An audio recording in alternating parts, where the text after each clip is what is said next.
You're listening to Paris: A State of Mind on Paris Underground Radio. For more great content, join us on Patreon at patreon.com/Paris Underground Radio.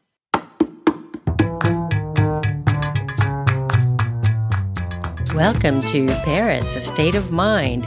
Join us as we talk about the good, the bad, the ins, the outs of property rentals and purchases in and around Paris.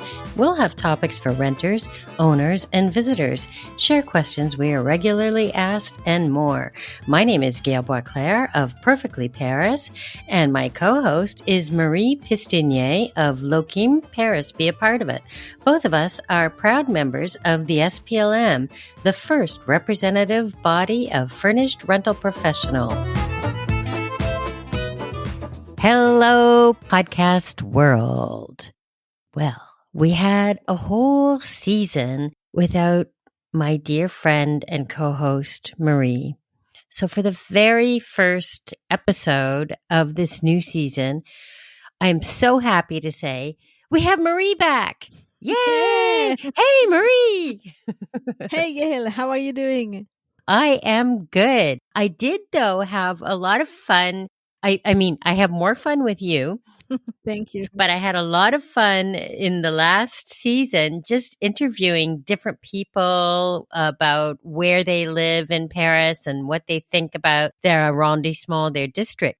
So I thought to welcome you back into podcast land, and for our first episode of the season, I thought I'd ask you all the questions I've been asking everyone else. What do you think? Great. I heard some of the episode and that was very interesting, very nice and fun as well. So I'm happy to share also some of my insight on my arrondissement. All right. So tell us, Marie, what arrondissement do you currently live in? So I'm currently living since few years now in the 4th arrondissement. And the 4th is a very small arrondissement, but I'm between Bastille and Saint-Paul. This is the way we say it. So for your closest metro, what would you say? A little more Bastille? No, right now it's Saint-Paul. It's Saint-Paul, but in a few weeks, as I'm moving, but inside the arrondissement, it will be like a street away from my street, actually. So it's going to be a little more Bastille. But there is also Sully-Morland that I never take. It's on the line 7, which is like, I don't know, less than 100 meters from my place. So. Oh, wow. Okay. But I mean, since you've lived there for a while, I think you know the arrondissement fairly well. Even your new area, you probably know really well. Yeah, sure. And so you've lived there for a few years, you said. So, okay, I'm going to do this twofold since you're moving. For the current apartment that you're in, why did you choose living in the 4th? Was it just what you found, or was it really where you preferred to be? So I have a long-term relationship with the 2nd arrondissement. When I moved in Paris, I was in the 2nd, and that's where my company was, and that's where my company is actually. And so it's almost 10 years now. It was in 2014.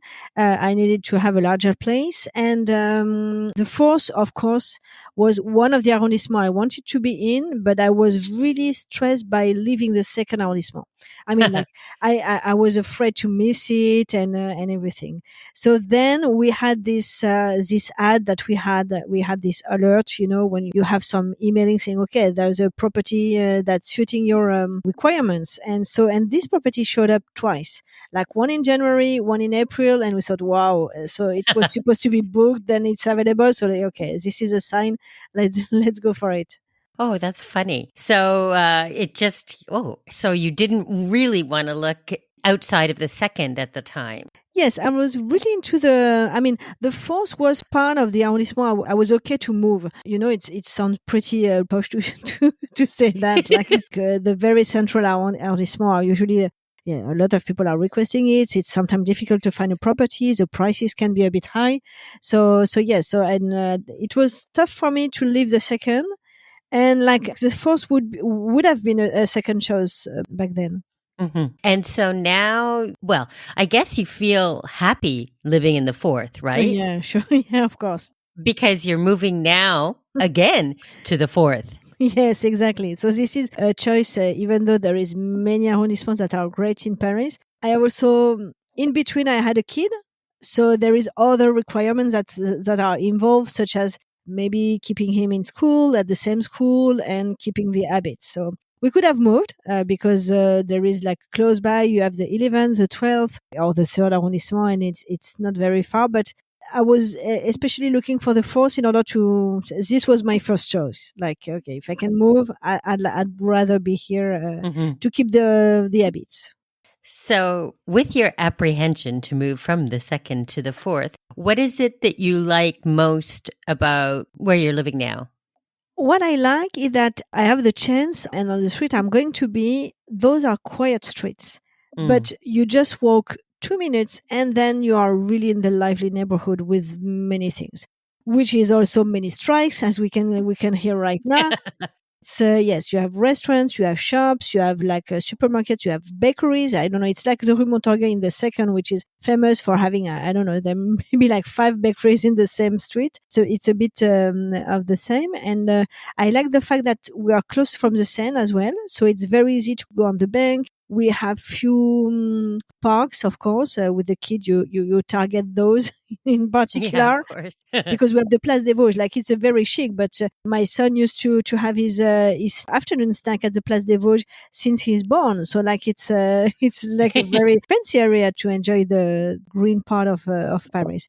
And what I like also is that I'm very close. I mean, when you're in Paris, unless you are in some arrondissement where they are very large, so it's complicated to have sometimes an access to a subway, like the 15th or the 16th. Sometimes you have to walk a lot before getting into a subway station. But where I am, I'm not that far from Gare de Lyon. I'm not that far from Bastille, Saint-Paul, but also on the left bank. Like, I just have to cross, like the Seine is right here, and I can just cross, and it's very easy. This is one of the things which is, I have options. Yeah. And this is what I like about this arrondissement.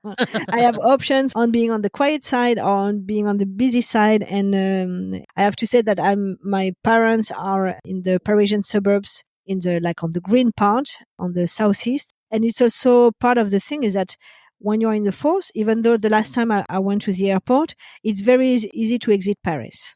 Mm-hmm, mm-hmm. Well, and do you feel that either where you live now or where you're going to be, since they're in the same kind of area, do you feel that there's a certain type of vibe to the area that you live in, like family, couples, singles, all of the above? Yeah. What is funny with the 4th is that it's an arrondissement where I am. There is a lot of families, of course. There is a lot of schools. But meanwhile, the 4th arrondissement is known also for being the Jewish area and the gay area, where you have all the clubs and all the bars and all the very lively Nightlife. And you have nightlife, yeah. Nightlife, something that I forgot about since I have a kid. Motherhood. Yeah, it's be back soon. So no, on the part I feel it's safe when I'm going out with my family and everything. And it's also a way where it could be very lively. I mean, it's a very short and tiny arrondissement, but you can find the historical part, you can find the modern part, you can see even that you have the Seine close by, but also in Bastille, I don't know if you had the chance to speak about the Port de l'Arsenal, which is a little... Oh, no. No, this is sometimes... Tell us. So this is close to Bastille because for the people who may not know, you can actually go under the Bastille through the canals. So there is this little port, like a harbor, like little harbor where you have some boats. Yeah, a port. Which are right behind Bastille. So it's just interesting to see. We don't see exactly how they come from there, but it's actually, there is some canals that goes all the way up to Stalingrad and to Le Parc de la Villette that you may have talked about already. And you can actually, there is a cruise where you start at the Port de l'Arsenal, and then after you go below the Bastille, and then you follow underground, not underground, but like between the underground and undersea, you can follow the Boulevard Richard Lenoir, and you are actually below, you pass below the road. So it's an interesting and atypical thing that we can have. And you have the Seine, of course, and you have all the historical part. You have the Jewish memorial, which is the Shoah memorial, which is not very far. You have also the very modern museum for the European photography, for example. And Yeah, it's a mix of every type of, and it's the historical part. Of course, it's one of the oldest arrondissements and with a lot of history behind. Like you can walk, and this is one of the things I like about this arrondissement. Like you walk, and then you find some old stones and something that are that's really pushing you. Medieval, Yeah, almost. a few centuries back. Yeah. So this is one of the things I like with the arrondissement. So I guess it can fit with any type of person. It's families, singles, couples, all of the above. Yeah, the size of your apartment will define if you can fit a single or a family.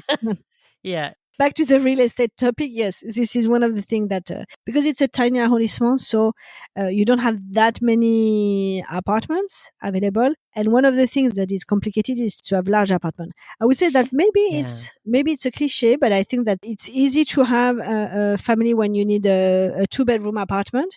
When you need to have more, when you have more kids, it's more complicated. We have often in the school families who are there with the first one, and when the second one arrives and the kids are growing up, then usually they have to move to some other arrondissement where they can find a larger place.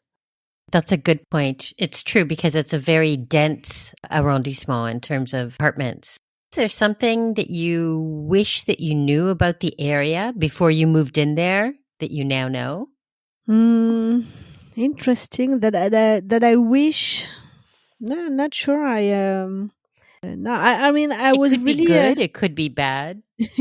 I mean, actually, after it's the way it was, but it's true that I really don't regret to have moved out from the second arrondissement and from the part where I was.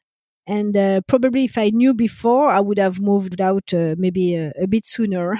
Oh, really? But after it's the good coincidence. This flat that was available in January, and then it pops up again 3 months after. Okay, that was meant to be. So yeah, no, I don't have any any regrets or thing I wish I knew before. I mean, in Paris, the price you can pay at the stores or for your place and everything, it doesn't change that. When you're in the very center, it doesn't change that much in between. Right. That's true. Yeah, you're right, because it's just a small area. Is there anything else that you'd like to add about living in your area? That's great. I invite people to come and visit, even though sometimes on the weekend we find it a bit touristy, especially close to Rivoli. Rivoli is one of the busiest streets of Paris. So True. it's sometimes it's Paris. So yes, of course, you have tourists everywhere and you have people coming to enjoy the terrace and everything. So there is a lot of hidden gem in the fourth arrondissement, and it was to look for that. Sometimes you have some terrace on paved streets that are not at all available through the road, so you have to double check and to see. And Le Port de l'Arsenal is a nice atypical thing to see. So I think that the fourth has a lot to offer and to show, but don't say it to too many people so we can. It's a secret. Nobody hears us. Yeah. If you're enjoying this episode of Paris, A State of Mind, you may also be interested in our sister podcast, Navigating the French. Join Emily and an expert guest who take a deep dive into a word that helps us better understand the French. And now back to Paris, A State of Mind. My last question for you is, imagine that you have the fairy godmother of Paris apartments and she comes down and she says, Marie, you can have any apartment, any type of apartment in Paris, in any area of the city. Where would that apartment be and what type of apartment would it be? So I would say I would stay in the fourth, I think, because right now it's been 10 years. So the previous one I was more than 10 years in the second arrondissement. With a kid, there is more appropriation on the thing. It's a school, it's a kindergarten, it's a thing you have around. But of course, if I had the chance to have the godmother fairy tale of any apartment. Of the apartment. Money's no object. I would choose to have 150 square meters. And one of the things that we all want, and it's very complicated to get, is to have a terrace or to have a large balcony or to have a view. a friend of my family has an apartment which is facing the Seine. So it's like the last floor with a large, like a long balcony where at least you can have, you can have breakfast, you can have dinner. It's a small one, but it's still and you have the view, you overlook Paris. So it's, at least you see the Seine, but you see also the Eiffel Tower at the end. Yeah. So to have an outdoor space, for example, right now I'm on the ground floor. So we enjoy the courtyard and we can make some, we have some plants and some flowers. So it's fun to enjoy this. So we won't have this in the new place. So we'll probably miss this. And yes, if I could choose, if I have all the money that goes with it, I would definitely choose a place with a terrace. Nice. Yeah, I feel for me, I've been really spoiled because my apartment that I'm in now for 4.5 years, it's got a balcony. The one that I was in for 12 years before had a balcony. I've only lived in, I think, 4 apartments in Paris, and all of them have had some sort of outdoor space except for one. And it's true, I missed it when I was in that one that didn't have the outdoor space. Yeah, it's rare. And after the COVID and everything, it's, this is something that is more crucial and that is more valuable. For those who have, it's it's really an asset. Yeah. So we never know. Maybe the godmother fairy will pop up one day. Well, also, you are very well placed to have a good connection to the fairy godmother because, you might hear it before somebody else does. Yeah. So that is all my questions for you. And of course, listeners know about you from the description on the podcast, but can you tell our listeners a little bit more about you, what you do, and how to contact you if they're interested in your services? Yeah, sure. So I'm a real estate owner, business owner. Since 2005, I used to do a lot of vacation rentals, and now I'm doing more sales and medium and long stay, more on the furnished place. So if you are looking for a place, if you want to buy a place, if you want to sell your place, so you can contact me. My website is lokim, LOKIM.com, and there is an English version and a French version. You just look at the flag at the top right, and then take one of the general emails and I'll make sure I'll get back to you. Just mention that you come from Paris Estate of Mind and I'll be happy to help you out. And yes, on my services, it again goes also to accompany people on their real estate project. Plus, of course, the podcast and some other things that I can do on the side. Well, yeah, because you can help with a purchase, a sale, or even long-term rentals for people. Yeah, exactly. With a full flat management and everything. So yeah, let me know if you need me. Thank you very much, Marie, for that. You're very welcome. And welcome back. Yeah, thank you. I'm very happy to be back. Well, have a good rest of your day. See you next time in the podcast room. Thank you. Bye-bye. Bye. Thanks for listening to Paris, A State of Mind, featuring Gail of Perfectly Paris and Marie of Lokim, both who are founding members of the SPLM. Paris, A State of Mind is produced by Paris Underground Radio. The music, Jazz in Paris, is by Media Right Productions. For more information on this show and others, go to parisundergroundradio.com. This episode of Paris, A State of Mind was produced by Jennifer Garrity for Paris Underground Radio. For more great content, join us on Patreon at patreon.com/Paris Underground Radio.